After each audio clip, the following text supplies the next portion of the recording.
আজকে কয়েকটা দিন হলোই বৃষ্টি হচ্ছে আর বৃষ্টির রিমঝিম শব্দ ভালোই লাগছে। আর বৃষ্টিময় দিনে ঘরে থাকা আর খিচুড়ি রান্না করা তো খুব ভালো লাগছে। হ্যালো এভরিওয়ান, কি খবর, কেমন আছেন সবাই? আশা করছি সবাই ভালো আছেন, দূরেও কাছে যে যেখান থেকে আমার আজকের এই ভিডিওটি দেখছেন। আশা করছি পুরো ভিডিওর সাথেই থাকবেন আর আমার আজকের এই ভিডিওটি আপনাদের ভালো লাগবে। তো এতে সকাল সকাল পুজোর ঘরে যাব, তো সেজন্য তুলসী পাতা তুলে নিচ্ছি। তো ঘরে গিয়ে দেখছি তুলসী পাতা ছিল, শুকিয়ে গিয়েছে, সেজন্য এই টবের একটা গাছ আছে, এখান থেকেই পাতা নিয়ে নিচ্ছি। তো পুজো করে এই তো আবার রান্নাঘরে চলে এসেছি। তো আজকে রান্না অনেকটাই দেরি হয়ে গেছে। তো ভাত আর করলা ভাজি হয়েছে, তো ছেলেকে ঘি আর লবণ দিয়ে এই ভাতটা একটু মাখিয়ে দিলাম। তো ও খাওয়া দাওয়া করে দোকানে যাবে।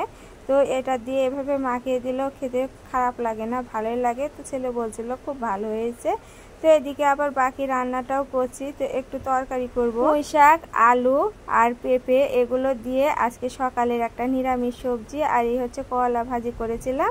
আর আজকে প্রেসার কুকারে ভাত দিয়েছি। ওই তো বললাম আজকে রান্না করতে দেরি হয়েছে। তো যদি রাইস কুকারে ভাত দিতাম তাহলে অনেক দেরি হয়ে যেত। রাইস কুকারটা কিছুদিন হলো কি যেন প্রবলেম হয়েছে, ভাত হতে অনেকটাই দেরি লাগে, পুরো 45 মিনিটের মতো সময় লাগে ভাত হতে। সেজন্য আজকে আমি প্রেসার কুকারে ভাত রান্না করছি।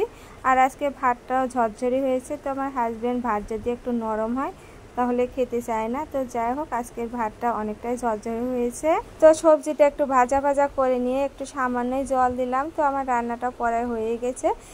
এবারে একটু জিরার গুঁড়া দিয়ে নামিয়ে নেব। আর বাইরে আজকে সকাল থেকে প্রচণ্ড বৃষ্টি হচ্ছে। আর বৃষ্টির জন্য আজকে আমার সকালে উঠতে দেরি হয়েছে। আর ঘুমও অনেকটা ভালো হচ্ছিল।